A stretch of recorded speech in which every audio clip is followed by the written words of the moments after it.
بسم اللہ الرحمن الرحیم۔ ابھی تک ہم نے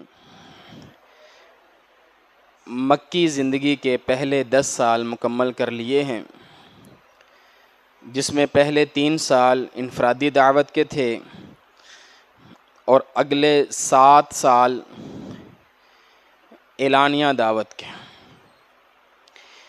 اعلانیہ دعوت میں ہم نے دیکھا مختلف قسم کی مخالفتوں کا سامنا ہوا، جس میں مذاکرات بھی کیے گئے، استہزاء مذاق اڑایا گیا، حضور کے اور صحابہ کو قتل کرنے کی کوششیں کی گئیں، کلچرل محاذ کھولا گیا، حضور کے خلاف پروپیگنڈے کیے گئے، آپ کو تکلیفیں پہنچائی گئیں، اور بالآخر آخری دفعہ ہم نے یہ بات کی کہ حضور اور آپ کا مکمل خاندان مکہ سے باہر شیب ابی طالب میں چلا گیا، اور مکہ والوں نے مکمل طور پر آپ کا بائیکاٹ کر دیا۔ کوئی شادی نکاح، کوئی خریداری یہ نہیں کر سکتے تھے۔ 3 سال کا عرصہ اس محصوری میں اللہ کے رسول نے گزارا ہے، اور جب آپ وہاں سے باہر نکلتے ہیں، معاہدہ ختم ہوتا ہے، تو آپ کے چچا ابو طالب کا انتقال ہو جاتا ہے، اور چند ہی دنوں بعد سیدہ خدیجہ رضی اللہ عنہا کا بھی انتقال ہو جاتا ہے۔ اس سال کو اہل سیر عام الحزن کہتے ہیں، غم کا سال۔ یہاں پر حضور کی زندگی کے مکی دور کے پہلے 10 سال مکمل ہو جاتے ہیں۔ اب اللہ کے رسول صلی اللہ علیہ وآلہ وسلم مکہ سے باہر دعوت دینے کے لیے نکلتے ہیں۔ یہ 3 سال کا دورانیہ ہے، جس میں مقصد یہ ہے کہ مکہ والے تو مسلمان نہیں ہوئے، چلیں ہم مکہ سے باہر کسی اور علاقے میں دعوت دیتے ہیں، شاید کہ وہ لوگ مسلمان ہو جائیں، ہمارے دین کو قبول کر لیں اور ہمیں بھی قبول کر لیں، اور ہم سب وہاں پر شفٹ ہو جائیں، وہاں پر چلے جائیں۔ اسی لیے نبی مکرم صلی اللہ علیہ وآلہ وسلم سب سے پہلے طائف کا سفر کرتے ہیں۔ طائف صوبہ مکہ کا ایک شہر ہے جو مکہ کے قریب ہی ہے، اور یہ سطح سمندر سے 1700 میٹر بلند ہے، جس کی وجہ سے یہ کافی ٹھنڈا علاقہ ہے، خوشگوار علاقہ ہے۔ عرب گرمیوں میں طائف کی طرف رخ کرتے ہیں، وہاں پہ رہنے کے لیے جاتے ہیں۔ تو اللہ کے رسول صلی اللہ علیہ وسلم نے یہ سوچا، ارادہ فرمایا کہ شاید کہ طائف والے اسلام قبول کر لیں اور ہم سب طائف شفٹ ہو جائیں، اور طائف اسلام کا قلعہ بن جائے جیسے مدینہ بنا۔ حضور جب طائف پہنچے تو طائف میں 3 بھائی تھے جو تینوں سردار تھے، عبد یا لیل بن عمر، مسعود بن عمر اور حبیب بن عمر۔ یہ تینوں بھائی ہیں، ایک ہی باپ کی اولاد ہیں۔ اللہ کے رسول صلی اللہ علیہ وآلہ وسلم ان کے پاس گئے اور ان کو دعوت دی۔ طائف میں حضور نے لوگوں کو بعد میں دعوت دی، پہلے سرداروں کو دعوت دی۔ سب سے پہلے آپ ان میں سے ایک کے پاس گئے تو تینوں بھائیوں نے بڑے عجیب و غریب جواب دیے اللہ کے رسول کو۔ پہلا کہتا ہے یمرت ثیاب الکعبۃ ان کان اللہ ارسلک، اللہ کو آپ ہی ملے تھے نبوت کے لیے، اگر اللہ نے آپ کو نبی بنایا ہے تو میں خانہ کعبہ کا پردہ چاک کر دوں گا، پھاڑ دوں گا، اگر اللہ نے آپ کو نبی بنایا ہے۔ دوسرے کے پاس گئے، وہ کہتے ہیں اما وجد اللہ احدا برسلہ غیرک، اللہ کو آپ کے علاوہ کوئی اور نہیں ملا تھا رسول بنانے کے لیے، آپ کو ہی اللہ نے رسول بنانا تھا۔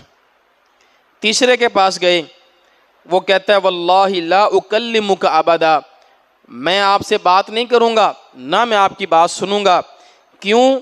لئن کنت رسولا من اللہ، اگر آپ واقعی میں اللہ کے رسول ہیں، لأنت اعظم خطرا من ان ارد علیک الکلام، تو میں اپنی حیثیت ہی نہیں رکھتا کہ میں آپ سے بات کر سکوں۔ اگر آپ اللہ کے رسول ہیں، میری حیثیت ہی نہیں کہ میں آپ سے بات کروں، اور اگر آپ اللہ کے رسول نہیں ہیں تو پھر میں آپ سے بات نہیں کروں گا، پھر آپ کی حیثیت نہیں ہے کہ میں آپ سے بات کروں. یعنی اس طرح کا اس نے جواب دیا تیسرے آدمی نے. تو تینوں بھائیوں نے اللہ کے رسول صلی اللہ علیہ وسلم کی دعوت کو ٹھکرا دیا. حضور وہاں سے کھڑے ہوئے، فقام رسول اللہ، آپ نے صرف ان سے اتنی بات کی، اذا فعلتم ما فعلتم فاکتموا عنی، جو تم نے کہنا تھا تم نے کہہ لیا، جو تم نے کرنا تھا تم نے کر لیا، بس میری اتنی گزارش ہے اس معاملے کو یہیں پر ختم کر دینا، اس کو اچھالنا نہیں، بیان نہ کرنا، بس اس پر پردہ ڈال دو، جو بات ہماری ہوئی ہے نا ختم کرو یہاں پر، میں دوسرے لوگوں کو دعوت دیتا ہوں. اللہ کے رسول صلی اللہ علیہ وآلہ وسلم پھر عوام میں گئے. پہلے حضور سرداروں کے پاس گئے، بعد میں عوام کے پاس گئے. اللہ کے رسول صلی اللہ علیہ وآلہ وسلم کی دعوت میں یہ بڑا اہم عنصر ہے. حضور صرف عوام میں دعوت نہیں دیا کرتے تھے، حضور خواص کو بھی دعوت دیا کرتے تھے. اور یہی وجہ ہے آج کی ہماری دعوت میں اور اللہ کے رسول صلی اللہ علیہ وآلہ وسلم کی دعوت میں جو فرق ہے. آج ہم دیکھتے ہیں کہ ہم دعوت کا کام کرنے والے داعی حضرات، ان کو تو بڑی عزت ملتی ہے، بڑا پروٹوکول ملتا ہے، بڑے اچھے کھانے ہوتے ہیں، بڑے اچھے لباس ہوتے ہیں ان کے. ادھر ہم دیکھتے ہیں کہ اللہ کے رسول صلی اللہ علیہ وسلم کے ساتھ برا سلوک کیا جا رہا ہے، صحابہ کے ساتھ برا رویہ اپنایا، اور سارے نبیوں کے ساتھ، یہ نہیں سارے انبیاء کے ساتھ.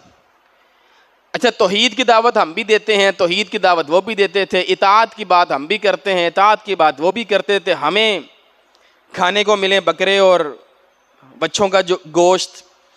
اللہ کے رسول صلی اللہ علیہ وسلم کو شیب ابی طالب میں رہنا پڑے اور طائف سے آپ کو پتھر مارے جائیں. تو علماء نے نا ایک بڑا لطیف نکتہ بیان کیا ہے کہ ہماری دعوت جو ہے نا اس وقت اہل توحید کی، وہ عوام تک محدود رہ گئی ہے.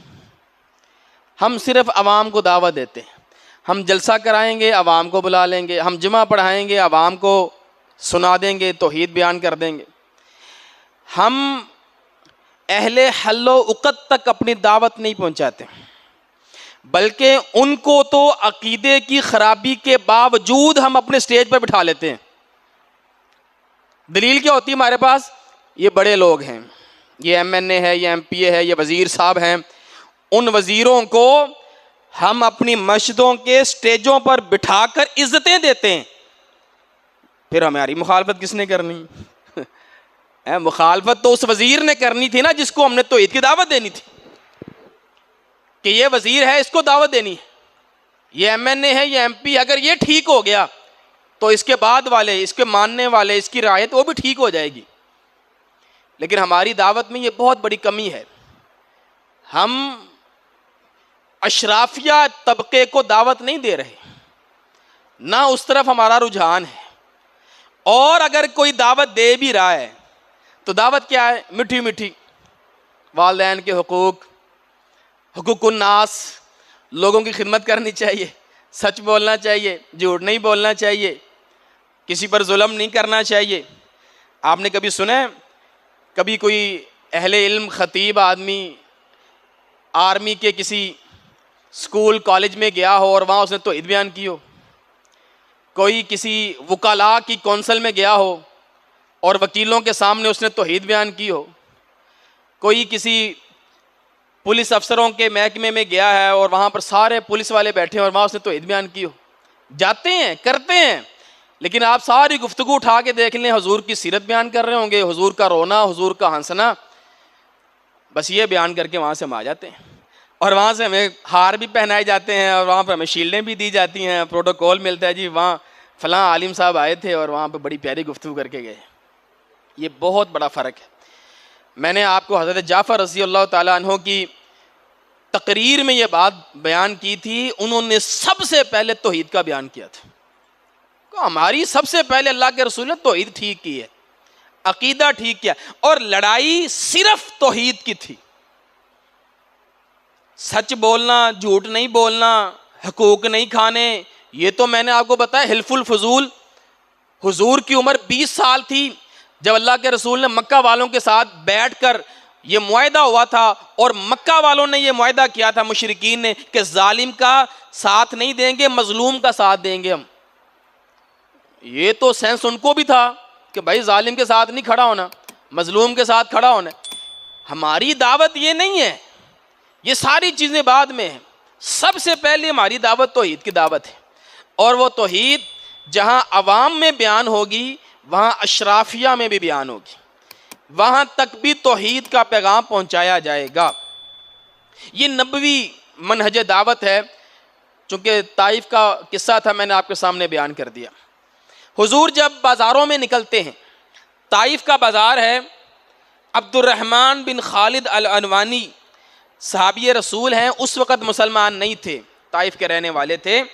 کہتے ہیں میں نے دیکھا فی الجاہلیہ وانا مشرک, میں مشرک تھا, جاہلیت میں تھا. میں نے دیکھا اللہ کے رسول صلی اللہ علیہ وآلہ وسلم کو, آپ نے ایک عصا پکڑا ہے. اب آپ ذہن میں رکھیے گا, حضور اکیلے ہیں, آپ کے ساتھ صرف زید بن حارثہ ہے. اللہ کے رسول مکہ سے خفیہ طور پر نکلے ہیں, زید بن حارثہ آپ کے ساتھ ہیں. یہ دو افراد ہیں اور اکیلے طائف پہنچ گئے ہیں. کوئی پیچھے نفری نہیں ہے, کوئی اسلحہ نہیں ہے, کوئی سپورٹ نہیں ہے. یہاں علماء نے لکھا یہ حضور کیا اللہ پر توکل تھا, حضور اللہ کے توکل پر نکلے. دیکھی جائے گی کیا ہوگا, ہے تو وہ سارے مشرک. بازار میں کھڑے ہیں, ایک عصا سے اللہ کے رسول نے سہارا لیا ہوا ہے, اور وہاں پر اللہ کے رسول کو قرآن سنا رہے ہیں, والسماء والطارق وما ادراک ما الطارق, سورۃ الطارق قرآن مجید بیان کر رہے ہیں اللہ رب العالمین. وہاں پر حضرت عبد الرحمن بن خالد کہتے ہیں میں نے اس پوری سورت کو فوعیتھا یاد کر لیا ویسے کا ویسے ہی, جبکہ میں مشرک تھا, اور جب میں مسلمان ہوا میں نے وہ ساری سورت مسلمانوں کو سنائی, تب تک مجھے وہ سورت یاد تھی. کہتے ہیں جب یہ سارا معاملہ میں نے دیکھا نا, پھر میں ایک ثقیف یعنی کہ طائف کے کسی بندے کے پاس گیا, اور میں نے اسے کہا ماذا سمعت من هذا الرجل, یہ شخص کیا کہتا ہے, یہ کیا کہتا ہے, کیسی باتیں کر رہا ہے. تو ہم نے ان کو بتایا, آپس میں ڈسکس کیا. کہتے ہم گفتگو کر ہی رہے تھے کہ وہاں پر ایک شخص بیٹھے تھے من قریش, مکہ والے, مکہ کے قریشی لوگ وہاں پر بیٹھے ہوئے تھے, جو ہماری گفتگو سن رہے تھے کہ ہم اللہ کے رسول کے بارے میں بات کر رہے ہیں. تو وہ آگے سے کہنے لگے نحن اعلم بصاحبنا, یہ ہمارا اہل شہر ہے, ہمارے مکہ سے آیا ہے, ہم اسے زیادہ جانتے ہیں. لو کننا نعلم ما یقول حقا, اگر ہم جانتے کہ یہ حق کہہ رہا ہے لاتبعناہ, تو ہم ضرور اس کی اتباع کرتے, اس کی پیروی کرتے, لیکن یہ حق نہیں کہہ رہا, یہ سچ نہیں بول رہا. تو قریشیوں کے کہنے کی وجہ سے طائف والوں نے بھی اللہ کے رسول کو قبول نہیں کیا. انہوں نے وہاں پر بھی یہی پیغام دیا, ہمیں پتہ ہے جی ہمارا رہنے والا ہے مکہ کا, اگر اتنا ہی سچا ہوتا ہم نہ مان لیتے اس کو. اللہ کے رسول صلی اللہ علیہ وآلہ وسلم کو جب ان کو پتہ لگا سرداروں کو کہ یہ اب دعوت جو ہے وہ بازاروں میں دے رہے ہیں, شہروں میں گلیوں میں دے رہے ہیں, اس نے کیا کیا, اس نے چند نوجوانوں کو, جیسے ان بڑے لوگوں کے پاس اوباش بدماش وغیرہ ہوتے ہیں, ان کو بلایا اور کہا ان کو مارو. 2 لائنیں انہوں نے بنا لی ایسے, اور اللہ کے رسول صلی اللہ علیہ وسلم کے ارد گرد, اور آپ کو پتھر مارتے ہیں, اور پتھر ایسے نشانے سے مارتے ہیں کہ آپ کے ٹخنے پر لگتا ہے جا کر, سیدھا پاؤں کے ٹخنوں پر. آپ کے علم میں ہے یہ درد کی جگہ ہے, یہاں زیادہ درد ہوتا ہے, یہ پولیس والے وغیرہ بھی اس جگہ پر مارتے ہیں. تو وہ مار رہے تھے بالکل پاؤں پر نشانہ بنا کر. اب حضور پھر جب پاؤں بچاتے تھے, اٹھاتے تھے, نیچے بیٹھتے تھے, پھر آپ کو اٹھاتے تھے, اٹھا کر پھر پاؤں پر مارتے تھے. حضرت زید بن حارثہ کبھی آگے سے آتے ہیں کبھی پیچھے, ایک آدمی کس طرح بچائے گا. تو حضور کا خون بھی نکلا, آپ لہو لہان بھی ہوئے, اور آپ آ کر نا ایک باغ میں بیٹھ گئے. تھوڑا سا آگے آئے نا تو ایک باغ میں بیٹھ گئے. جب آپ اشرافیہ کو دعوت دیتے ہیں تو یہ کام ہوتا ہے. عوام نے کچھ بھی نہیں کیا, عوام نے رد عمل نہیں دیا. یہ کنہوں نے بھیجے بدماش, اشرافیہ نے, وہ تینوں سرداروں نے یہ بدماش بھیجے تھے. اللہ کے رسول صلی اللہ علیہ وآلہ وسلم ایک باغ میں جا کر بیٹھتے ہیں. وہاں پر اللہ تعالیٰ, اللہ کے رسول اللہ سے ایک راز و نیاز کرتے ہیں, گفتگو کرتے ہیں, اپنے اللہ کے سامنے التجا کرتے ہیں, ایک شکوہ بیان کرتے ہیں. یہ بڑی اہم دعا ہے حضور کی زندگی کی, اس میں بڑا کچھ ہمیں سیکھنے کو ملتا ہے. اللہ کے رسول صلی اللہ علیہ وسلم فرماتے ہیں اللہم الیک اشکو ضعف قوتی وقلت حیلتی وہوانی علی الناس، اے اللہ میں تیرے سے شکوہ کرتا ہوں، کسی اور سے میں شکوہ نہیں کرتا، اللہ میرا شکوہ تیرے سامنے ہی ہے، ضعف قوتی اپنی کمزوری کا، وقلت حیلتی اپنی بے بسی کا، اور لوگوں کے سامنے میری جو بے قدری ہوئی، لوگوں نے جو مجھے میری قدر نہ کی، میری بے قدری کی، اللہ میں تیرے سامنے ہی اس کا شکوہ کرتا ہوں۔ یا ارحم الراحمین، اے سب سے زیادہ رحم کرنے والے، انت رب المستضعفین، اللہ تو کمزوروں کا رب ہے، وانت ربی، تو میرا بھی رب ہے، الی من تکلنی، اللہ تو نے مجھے کن کے سپرد کر دیا ہے، الی بعید، کیا تو نے مجھے دور بیگانوں کے سپرد کر دیا ہے، یتجہمنی، کہ جو میرے ساتھ اس طرح کا سلوک کرتے ہیں، سخت رویہ اپناتے ہیں، ام الی عدو، یا اللہ تو نے مجھے اپنے کسی دشمن کے سپرد کر دیا ہے، ملکتہ عمری، تو نے میرا معاملہ اس کو پکڑا دیا ہے، اب وہ جو مرضی میرے ساتھ کرے۔ ان لم یکم بک علی غضب، اللہ اگر تو میرے اوپر غصہ نہیں ہے، تو مجھ سے ناراض نہیں ہے، فلا ابالی، اللہ انہوں نے جو کچھ کیا مجھے اس کی کوئی پرواہ نہیں، مجھے پرواہ صرف تیری ناراضگی کی ہے۔ اللہ تو کہیں ناراض نہیں ہو گیا کہ تو ناراضگی کی وجہ سے تو نہیں میرے ساتھ یہ رویہ ہو رہا، میرے ساتھ لوگ میرے ساتھ کیا کر رہے ہیں، ہاں اللہ اگر تو ناراض نہیں ہے اور اس میں تیری حکمت ہے، تیری منشا ہے، تو پھر اللہ مجھے کوئی مسئلہ نہیں ہے۔ ولیکن عافیتک ہی اوسع لی، لیکن اللہ اگر مجھ سے پوچھے نا تو میں عافیت کو زیادہ اہمیت دوں گا۔ اللہ یہ پتھراؤ، یہ سختیاں، یہ مشکلات، اس کی بجائے اگر عافیت ہو، آرام ہو، تو اللہ میں اسے زیادہ ترجیح دوں گا۔ بحیثیت انسان یہی کہہ سکتا ہے نا، عافیت اللہ کے رسول صلی اللہ علیہ وسلم کو بھی پسند تھی، اس طرح کے حالات حضور کو پسند نہیں تھے۔ اعوذ بنور وجہک الذی اشرقت لہ الظلمات، اللہ میں تیرے چہرے کے نور کی پناہ لیتا ہوں جس سے سارے اندھیرے ختم ہو جاتے ہیں، وصلح علیہ امر الدنیا والآخرہ، اور اللہ جس سے دنیا اور آخرت کے معاملات درست ہو جاتے ہیں، من ان تنزل بی غضبک، یہ کہ تو میرے اوپر اپنا غصہ نازل کرے، او یحل علی سخطک، یا تیرا عذاب میرے اوپر آئے، لک العتبی حتی نرضا، اللہ میں تیری ہی رضا کا مطلوب ہوں جب تک تو خوش نہ ہو جائے، ولا حول ولا قوت الا باللہ، تیرے بغیر کوئی طاقت نہیں، کوئی زور نہیں، یہ جو کچھ ہوا ہے اللہ تیری منشا کے ساتھ ہوا ہے، تیری اجازت سے ہوا ہے، ان کے اندر اتنی طاقت نہیں ہے۔ یہ نبی مکرم صلی اللہ علیہ وآلہ وسلم کے بڑے پیارے الفاظ ہیں، اپنے اللہ کے ساتھ ایک شکوہ ہے، اللہ سے ایک دعا ہے، اللہ تو نے مجھے اکیلا تو نہیں چھوڑ دیا۔ حضرت رسول اللہ صلی اللہ علیہ وآلہ وسلم آگے بڑھتے ہیں تو آپ ایک انگور کے باغ میں بیٹھتے ہیں۔ یہ باغ مکہ والوں کا ہے، مکہ کے دو سردار عتبہ اور شیبہ، یہ ربیعہ کے بیٹے ہیں، عتبہ اور شیبہ، یہ باپ اور یہ دونوں بیٹے بدر کے اندر مارے گئے، یہ ان کا باغ ہے۔ اللہ کے رسول باغ میں جا کر بیٹھ گئے، آپ لہو لہان ہیں، ان دونوں نے دیکھا، عتبہ اور شیبہ نے، کہ اس کی کیا حالت ہوئی ہے، ان کو ترس آیا، تھے تو خاندان، تھے تو قبیلے والے، تھے تو ایک شہر کے، پھر اس طرح کی حالت، اس طرح کا رویہ، انہوں نے تو کبھی ایسا نہیں کیا تھا، اتنا برا رویہ نہیں اپنایا تھا، ان کو ترس آیا، انہوں نے اپنے ایک غلام سے کہا، عداس اس کا نام تھا، جاؤ یہ انگور لے جاؤ اور محمد کو کچھ انگور پیش کرو۔ یہ اس وقت کے مشرکین بھی یہ حالت دیکھ کر اللہ کے رسول صلی اللہ علیہ وسلم پر ترس کھا رہے تھے۔ عداس آیا، اس نے آ کر اللہ کے رسول صلی اللہ علیہ وسلم کے سامنے انگور رکھے، حضور نے انگور کھایا تو کہا بسم اللہ، بسم اللہ پڑھی آپ۔ عداس بڑا حیران ہوا، اس نے کہا یہ آپ نے کیا پڑھا ہے، یہاں کے رہنے والے لوگ یہ نہیں پڑھتے، آپ نے کیوں پڑھا؟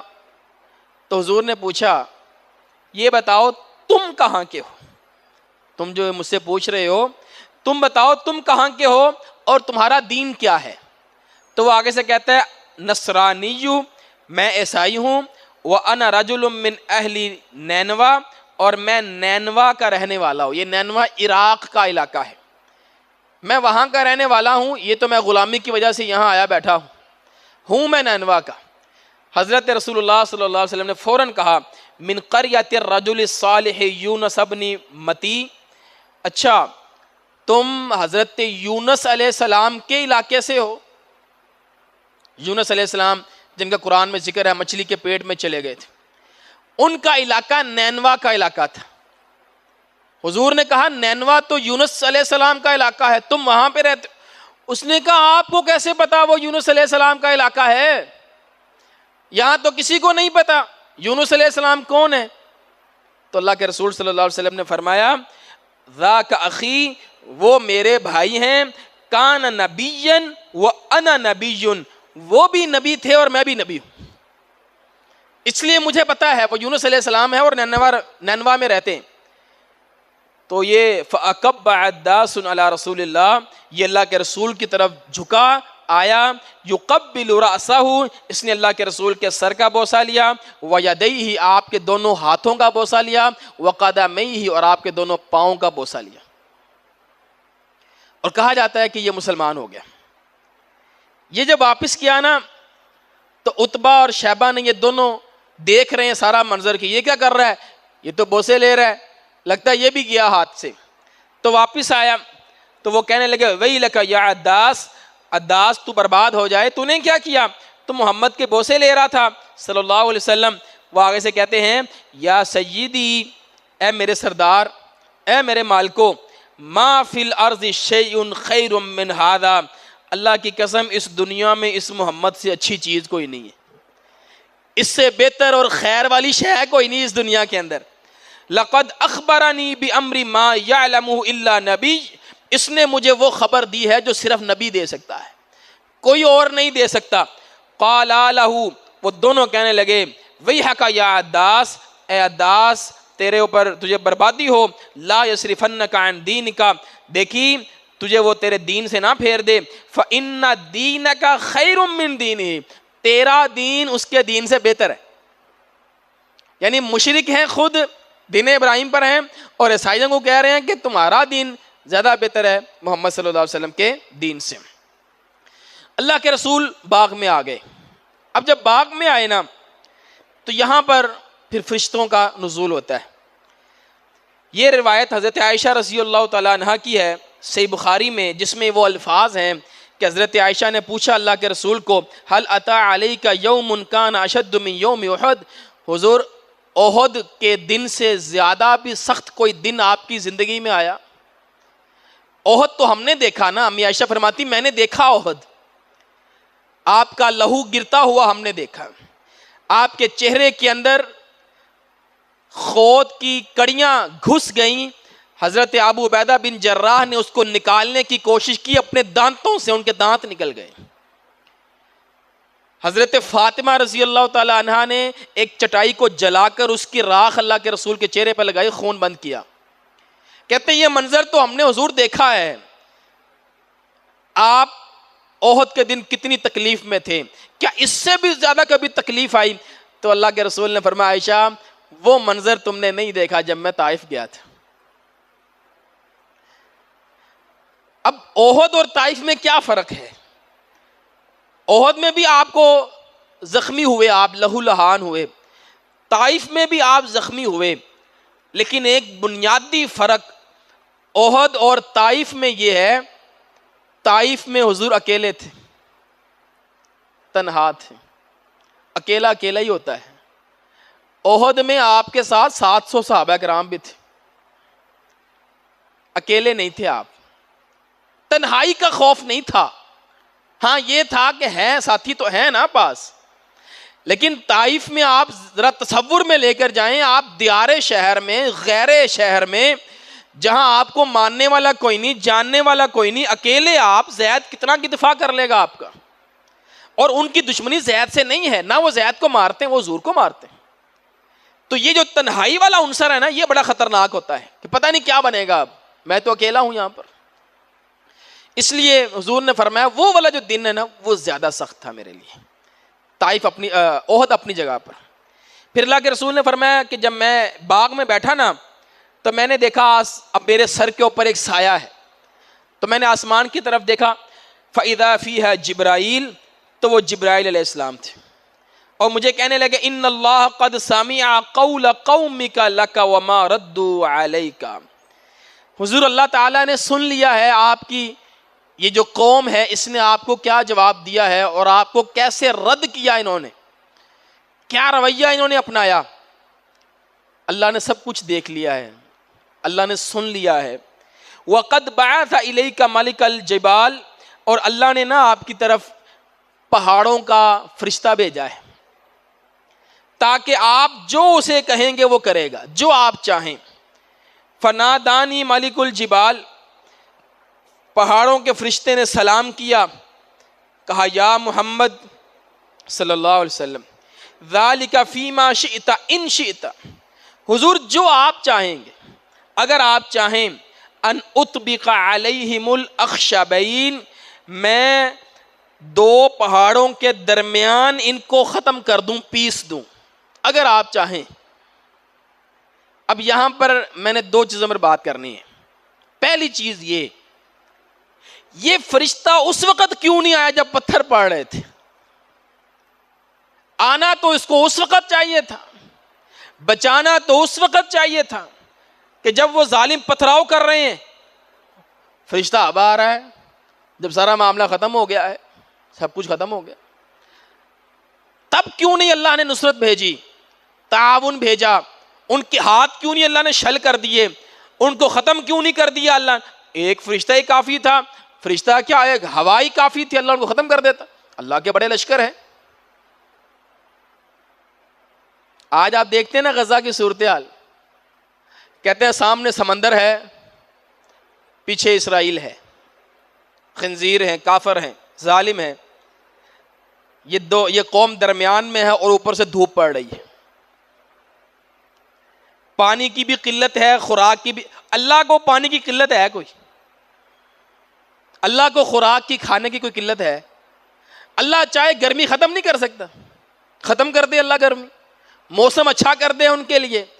گرمی بھی ہے، پیچھے سے کافر بھی ہے، سامنے سمندر بھی ہے، سمندر بھی عبور نہیں کر سکتے۔ اللہ نے پہلے فرشتے کیوں نہیں بھیجے؟ جاؤ بھی میرے نبی کو بچاؤ، جا کر پتھر نہیں لگنا چاہیے میرے نبی کو۔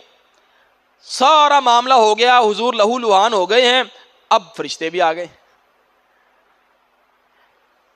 یہ نا اللہ رب العالمین کی ایک عجیب سنت ہے۔ اللہ تعالیٰ جب آزماتے ہیں نا تو اخیر تک آزماتے ہیں۔ اخیر جب آپ کہتے ہیں نا کہ اب اخیر ہو گئی ہے یار، اللہ اخیر تک آزماتا ہے، اس کے بعد اللہ نصرت بھیجتا ہے۔ ایک بڑی مثال آپ کے سامنے یہ ہے، اینڈ پر فرشتے آئے ہیں، پہلے نہیں آئے۔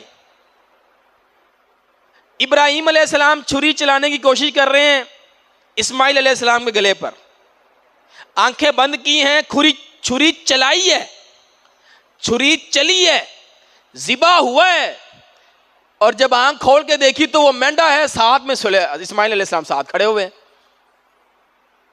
اللہ جی اسماعیل نو ذبح کرنا ہی نہیں تو پھر یہ اتنا لمبا پروسیجر کیوں کیا ہے؟ پہلے ہی اللہ کر دیتا بس بھی کافی ہو گیا، نہیں، چھری چلوائی ہے۔ ابراہیم سمجھ رہے ہیں چھری اسماعیل پر چل گئی ہے، جب آنکھ کھول کے دیکھا ہے تو پتہ لگا کہ اسماعیل تو یہاں کھڑا ہوا ہے۔ اخیر تک اللہ رب العالمین آزماتے ہیں۔ آگ میں پھینکے گئے ہیں حضرت ابراہیم علیہ السلام، فرشتے آئے ہیں، کہا نہیں مجھے تمہاری ضرورت نہیں، میرے اللہ کو پتہ ہے، اللہ جانتا ہے ابراہیم اکیلا ہے، اس کے علاوہ کوئی اللہ کا نام لینے والا نہیں ہے، اللہ نے بچانا والا خود ہی بچا لے گا۔ کیسے بچایا اللہ نے؟ اللہ چاہتا 1 منٹ لگتا ساری آگ ختم ہو جاتی، لیکن ابراہیم علیہ السلام کو پھینکا گیا ہے، وہ آگ میں گرے ہیں، جب آگ میں گر گئے ہیں تو آگ ٹھنڈی ہوئی ہے۔ آزمائش کب تک ہے؟ آگ میں گرنے تک۔ جب تک آگ میں نہیں گرے، ابراہیم کو نہیں پتا کہ آگ ٹھنڈی ہے، ان کے سامنے الاؤ ہے، آگ ہے، اوپر سے پرندہ گزرتا ہے وہ بھن کر نیچے آ جاتا ہے. اتنی بڑی آزمائش اخیر تک اللہ نے لی ہے. یہ نا اللہ کی سنت ہے. آپ موسیٰ علیہ السلام کا واقعہ پڑھتے ہیں. موسیٰ علیہ السلام نے عصا پھینکا, سانپ بن گیا, ڈر گئے موسیٰ علیہ السلام. اللہ نے کہا آپ دوبارہ پکڑیں واپس آ جائے گا. اچھا وہاں بڑی عجیب بات ہے, کہا آپ عصا کو سانپ کو دوبارہ پکڑیں. حضرت موسیٰ علیہ السلام نے سانپ کو پکڑا, جب پکڑا تو وہ عصا بن گیا. آپ پہلے ہی عصا بن جائیں, سانپ کو کیوں پکڑ رہے ہیں؟ سانپ پہلے عصا بن جائے بعد میں عصا کو پکڑ لیں گے, لیکن نہیں, سانپ کو پکڑنا ہے پھر عصا بنانا ہے ہم نے. یہ ہے ان مع العسر یسرا. اللہ رب العالمین کی یہ عجیب سنت ہے. اللہ جب آزماتا ہے تو اخیر, یہ کس کو آزمایا اللہ نے؟ اپنے نبیوں کو. یونس ایوب علیہ السلام کو کتنے سال آزمایا اللہ نے؟ 16-17 سال کا ذکر ہے حدیث میں. 16-17 سال کی بیماری ہے, اور بیماری ایسی ہے کہ ہاتھ اٹھاتے ہیں تو گوشت جھڑتا ہے, نیچے اترتا ہے, گوشت نیچے اترتا ہے. کس کو؟ اپنے نبی کو آزمایا اللہ نے, ایوب علیہ السلام. یہ ابتلاءات ہیں, یہ آزمائشیں ہیں. یوسف علیہ السلام کو آزمایا تو جیل تک بھیجا اللہ نے, جیل تک. جیل میں بھی 1 سال 2 سال 1 مہینہ نہیں, کئی سال, 10-12 سال اللہ نے جیل میں رکھا ہے. اس کے بعد بہاریں لگا دی اللہ نے. طائف کے بعد اب کوئی مصیبت نہیں آئے گی اللہ کے رسول پہ, اب بہاریں لگ جائیں گی. لیکن اللہ رب العالمین نے ایک مرتبہ, چاہے اس کا نبی ہو, چاہے اس کا پیارا ہو, چاہے غزہ کے مسلمان ہوں, چاہے کسی بھی جگہ کے کسی بھی وقت کے مسلمان ہوں, اللہ اخیر تک آزماتے ہیں. جب اللہ آزمانے پر آ جاتے ہیں پھر آپ اللہ پر سوال نہیں اٹھا سکتے, اللہ یہ پیاسے مر رہے ہیں بیچارے, تو بارش ہی برسا دے. کافر نے پانی روک دیا, تو نہیں ہے, تیرے پاس تو پانی ہے. اللہ تو زمین سے چشمے جاری کر دے, تیرے لیے کون سی مشکل ہے؟ پر نہیں کرتا اللہ, نہیں کرتا اللہ. اللہ کی مرضی ہے.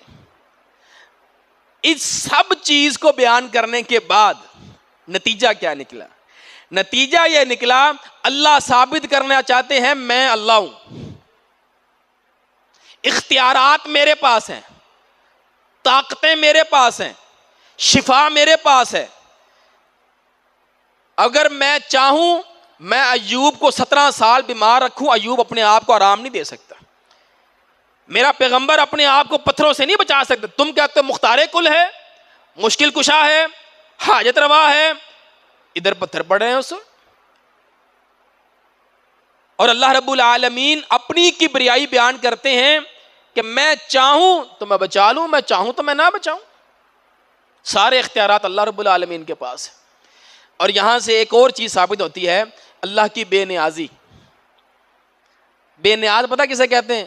جس کو آپ کی محبت ناراضی کی کوئی فکر نہ ہو, آپ کے حالات کی کوئی فکر نہ ہو, اس پر کوئی اثر نہ ہو.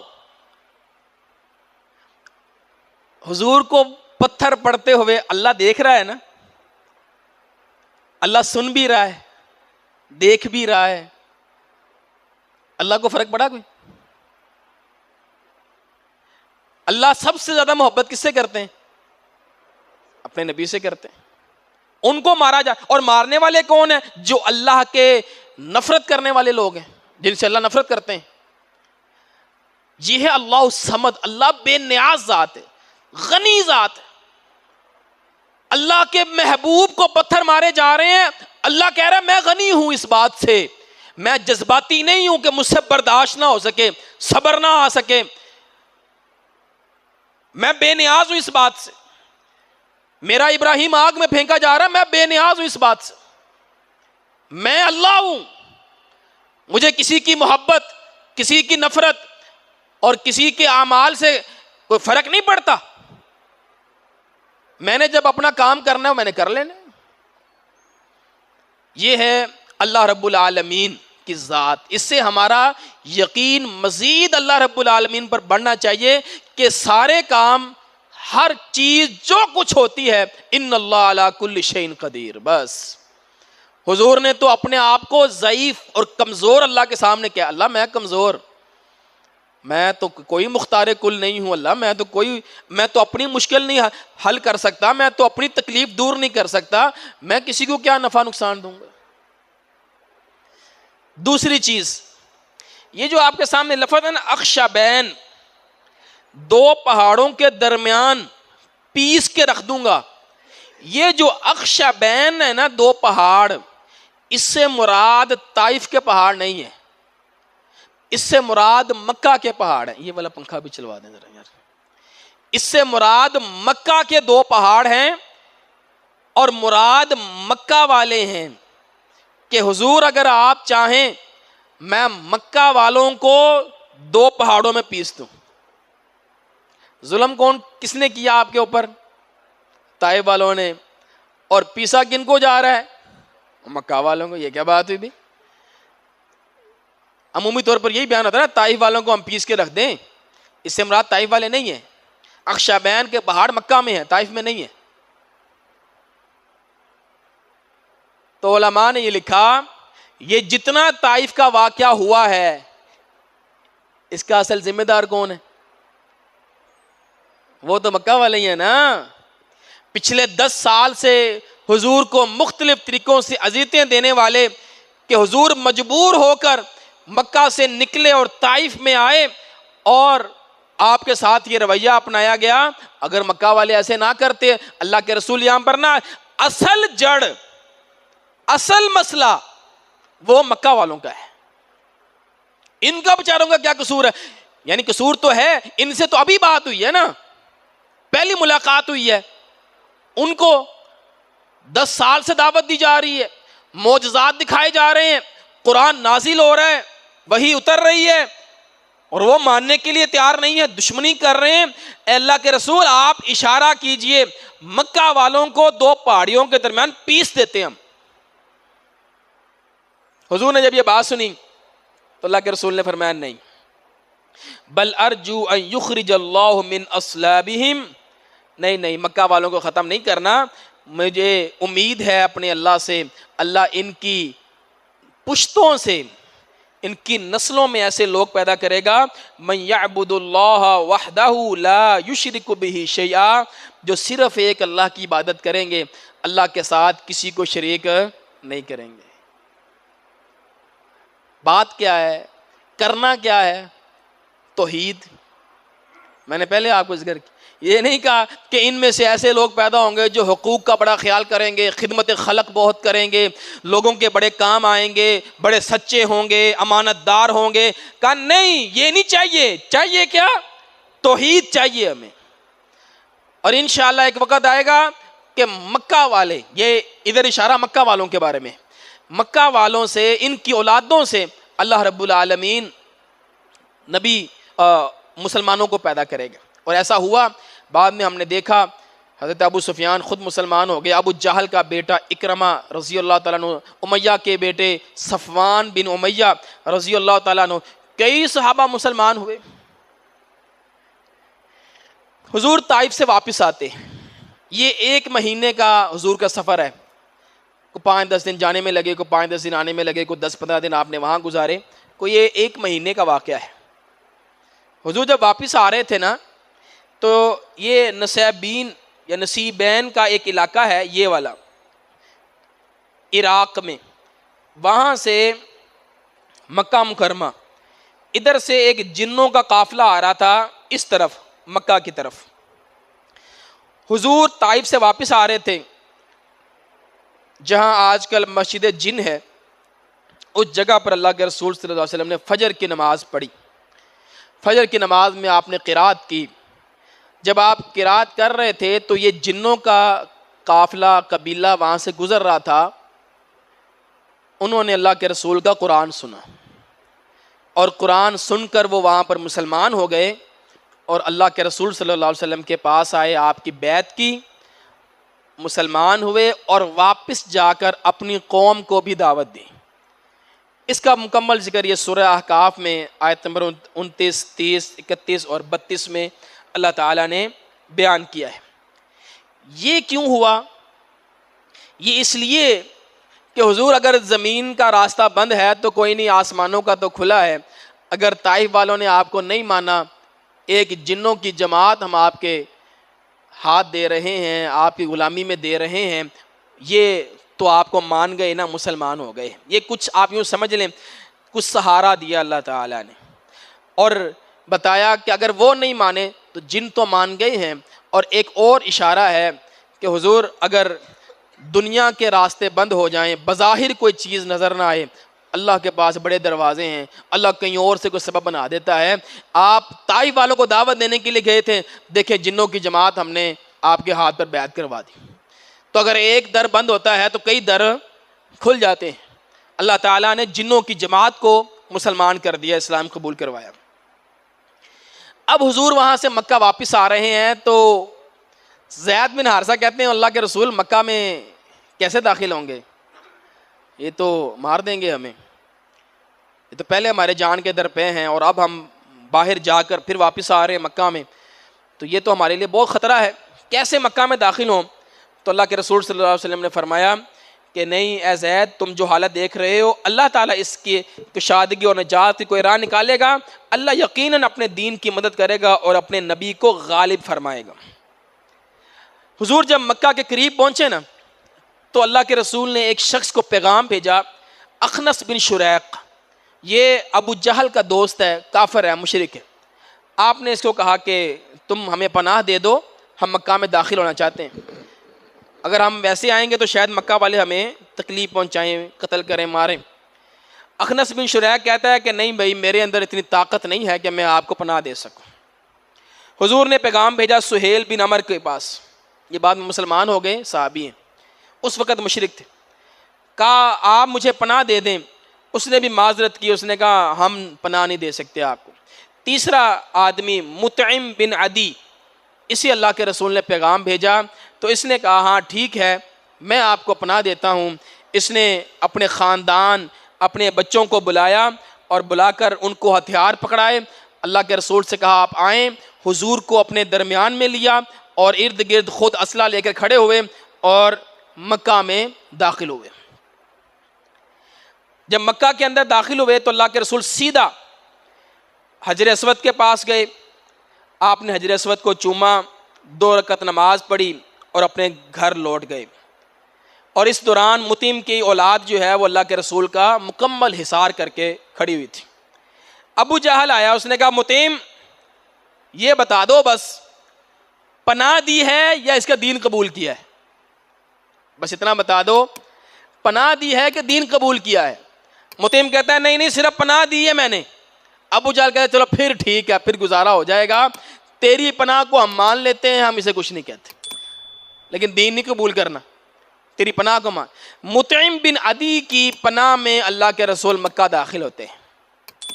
یہ مشرک ہے، اللہ کے رسول نے اس سے مدد لی ہے، تو علماء نے لکھا مجبوری کے وقت اگر مشرکین میں کوئی ایسا بندہ ہو کہ جو آپ کی مدد کر سکتا ہو، آپ اس سے مدد لے سکتے ہیں۔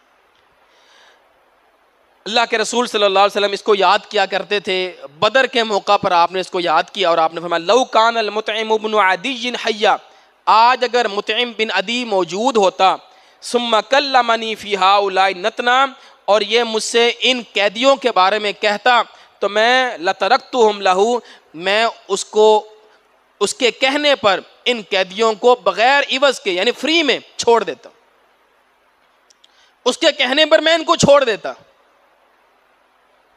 اچھا یہاں سے آپ کہہ سکتے ہیں دیکھیں مشرک کو کتنی عزت دے رہے ہیں اللہ کے رسول، مشرک ہی ہے نا، مر گیا ہوا ہے، اب نہیں زندہ وہ۔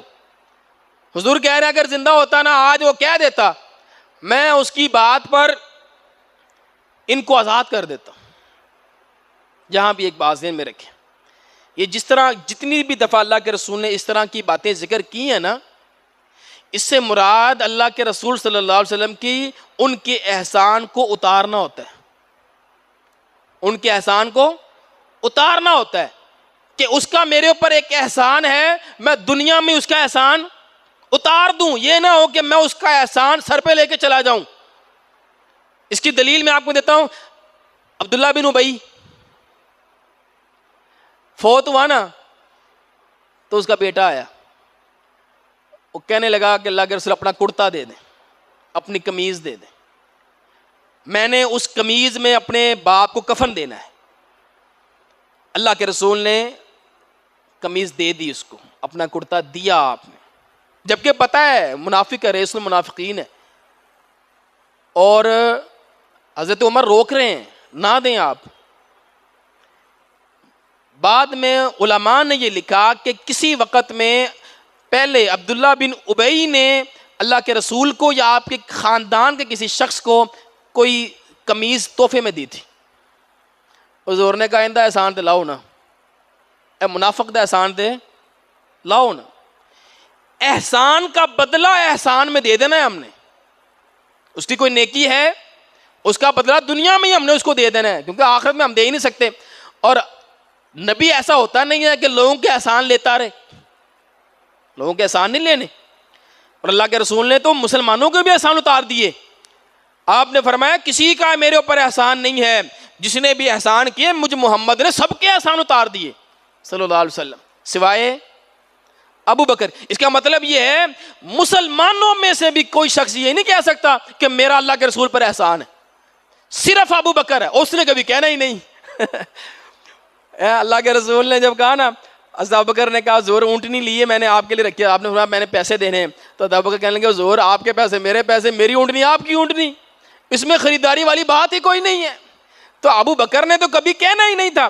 باقیوں کے احسان اللہ کے رسول نے دنیا میں اتار دی. آپ کی ذات پر احسان تھے لوگوں کے, لیکن آپ نے دنیا میں اتار دیا ان کے.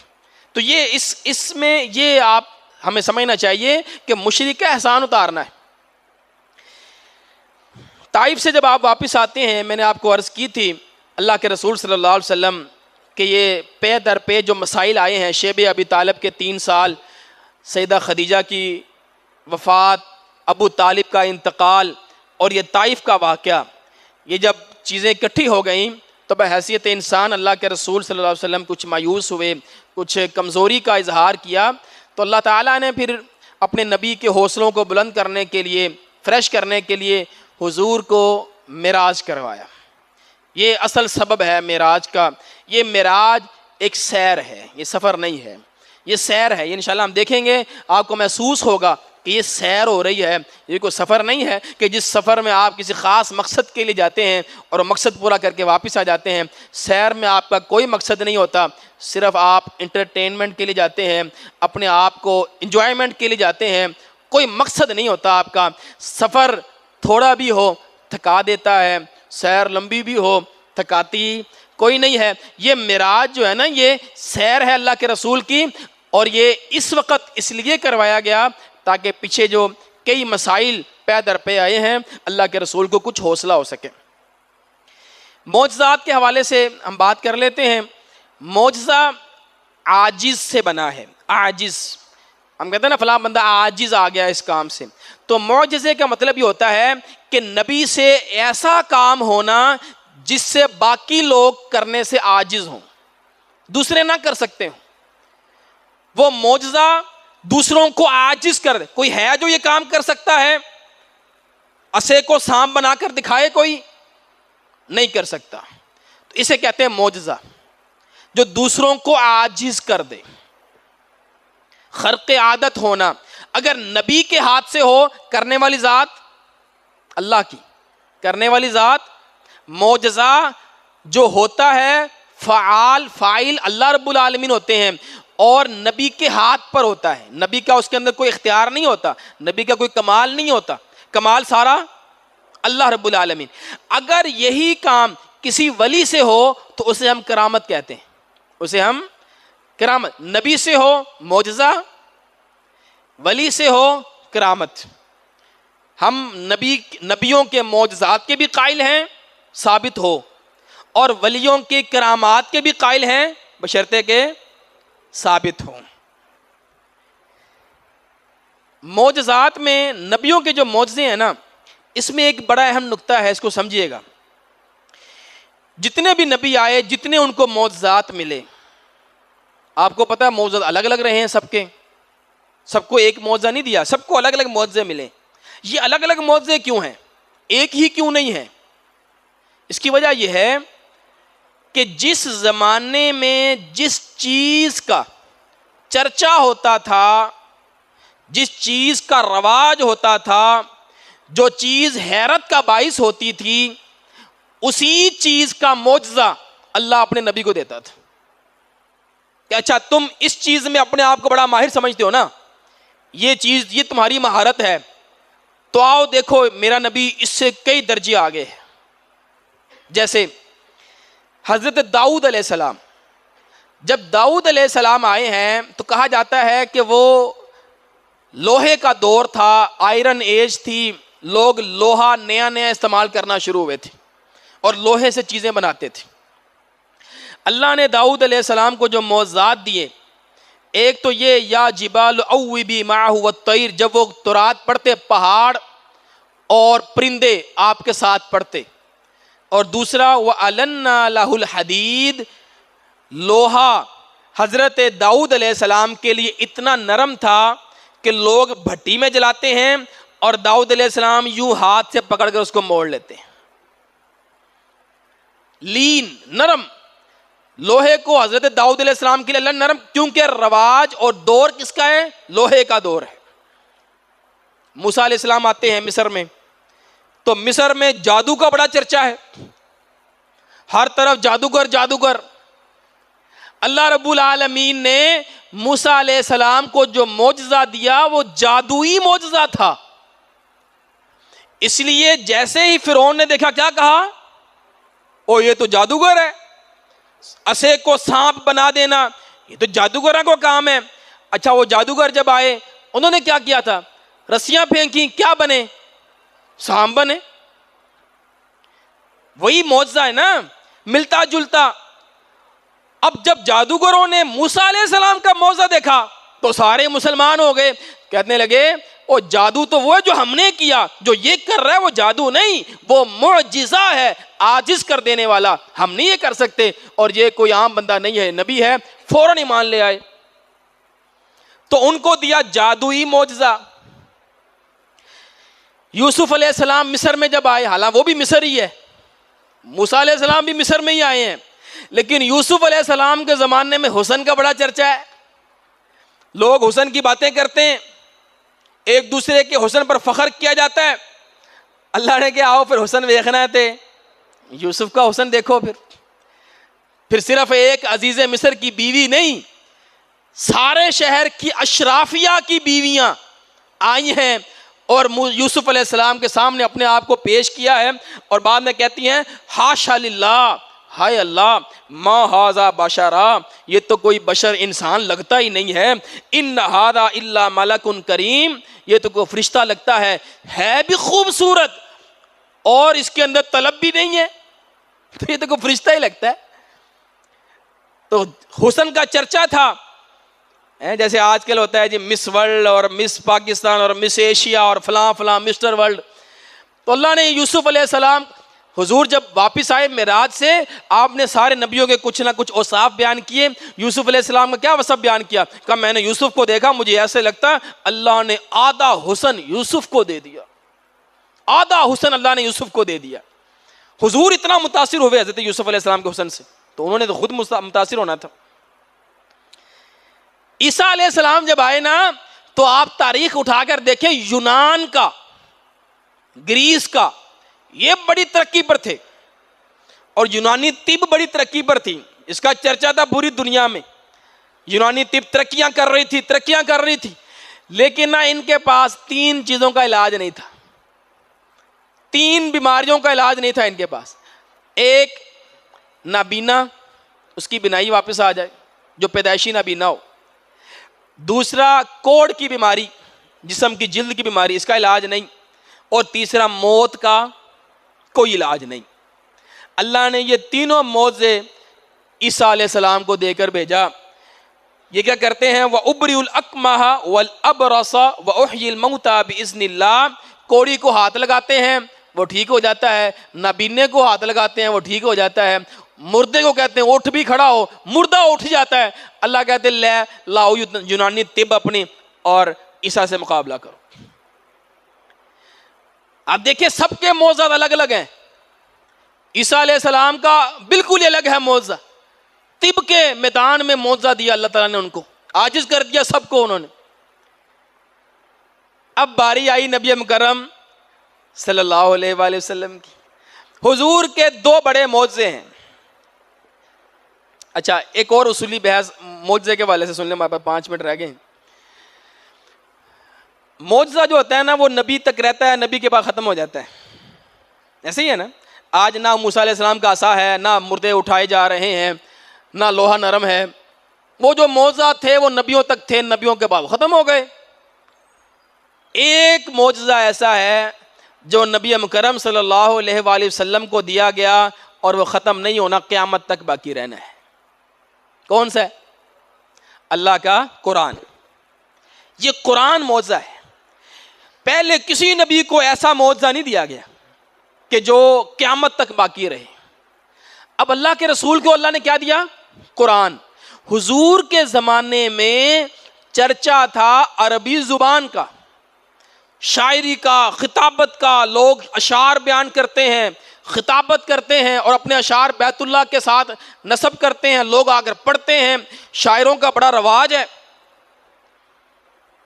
اللہ نے پھر اپنے نبی کو اسی عربی زبان میں قرآن نازل کر کے دیا اور لوگوں کو چیلنج کیا, کوئی ہے تو لائے اس جیسی ایک آیت, ایک سورت ہی بنا کر لے آئے. معجزہ, عاجز کر دیا ان کو. حضرت علی نے سورہ کوثر, انا اعطیناک الکوثر, 3 آیتیں خانہ کعبہ کے ساتھ لگا دی. شاعروں نے آ کر دیکھا, انہوں نے کہا باقی سارے شعر ہیں, یہ شعر نہیں ہے, اس کا مقابلہ ہی نہیں ہے, یہ انسان کا بنایا ہی نہیں ہے. دنیا نے بڑی کوشش کی اس معجزے کا مقابلہ نہیں کر, اسے کہتے ہیں معجزہ. دوسرا بڑا معجزہ اللہ کے رسول کی زندگی کا, حضور کے بارے میں سینکڑوں معجزات ہیں جو ثابت شدہ ہیں. ویسے تو 1000 بھی کہتے ہیں علماء, صحیح احادیث جو ثابت ہوں بہرحال 100 سے زیادہ ہی, سینکڑوں میں ہیں وہ چھوٹے معجزات ہیں. سب سے بڑا معجزہ قرآن ہے, اور قرآن کے بعد دوسرے نمبر پر سب سے بڑا معجزہ معراج ہے. اب باقی نبیوں کو معراج نہیں کروائی گئی, صرف حضور کو معراج کروائی گئی. کیوں؟ اللہ کے علم میں تھا یہ 21ویں صدی آنی ہے اور لوگوں نے اسفار کرنے ہیں, زمین سے بلند ہونا ہے, اور انہوں نے چاند کو کماندیں ڈالنی ہیں اور مارس تک پہنچنے کی باتیں کرنی ہیں, اسپیس شپ میں رہنے کی باتیں کرنی ہیں. چاند تک تو یہ پہنچ گئے ہیں, تو کل کو کوئی آ کر کہے گا اسی چاند تک ہو کے آئے ہیں, تاڑا نبی کتنے گیا؟ بات سمجھ آ رہی ہے آپ؟ اللہ نے آج سے 1400 سال پہلے اپنے پیغمبر کو سدرۃ المنتہا سے پار بلایا اور قیامت تک سب کو عاجز کر دیا. چاند پر پہنچ جاؤ, مارس پر پہنچ جاؤ, اسپیس شپ پہ بنا لو, تم خلا کے اندر معلق ہو جاؤ, وہاں رہ لو. ہمت ہے تو ذرا پہلا آسمان کراس کر کے دکھاؤ. میرے نبی کو میں نے 7 آسمان کراس کروائے, سدرۃ المنتہا کراس کروایا ہے. اب یہ جو معراج ہے نا, یہ ہمارے اس زمانے کے ساتھ میچ کرتا ہے. یہ اس وقت کا معجزہ ہے.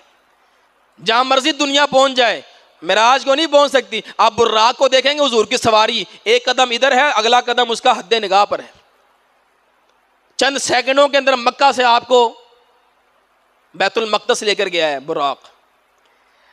تو یہ معجزہ, اس اعتبار سے یہ معجزہ ہے. آج بس ہم اتنا ہی کریں گے. معراج کے 4 مراحل ہیں. پہلا مرحلہ ہے مسجد حرام سے مسجد اقصی, یہ زمینی سفر ہے, زمینی. پھر مسجد اقصی سے سیڑھی لگی ہے اللہ کے رسول کے لیے آسمانوں کے لیے, پھر وہ آسمانوں سے سدرۃ المنتہا تک کا سفر, آسمانوں کا سفر ہے. پھر آسمانوں سے واپس پھر حضور مسجد اقصی آئے, خانہ کعبہ نہیں آئے, مسجد اقصی واپس آئے. پھر مسجد اقصی سے اللہ کے رسول واپس براق پر مسجد حرام آئے, خانہ کعبہ آئے. یہ ٹوٹل 4 مرحلے بنتے ہیں. جو زمین کا سفر ہے مکہ سے بیت المقدس تک کا, اسے ہم کہتے ہیں اسراء. کیا کہتے ہیں؟ اسراء. اور جو آسمان کا سفر ہے اسے ہم کہتے ہیں معراج. اس لیے یہ دونوں لفظ مل کر بنتے ہیں اسراء اور معراج، یہ میں نے لفظ لکھا ہوا ہے. زمین کا سفر اسراء ہے، آسمان کا سفر معراج ہے. تو انشاءاللہ یہ جو چاروں مراحل ہیں اس کو پھر انشاءاللہ اگلی نشست میں انشاءاللہ معراج پر بات کریں گے. آج کے لیے اتنا ہے. جزاکم اللہ خیر. وآخر دعوانا الحمد للہ رب العالمین.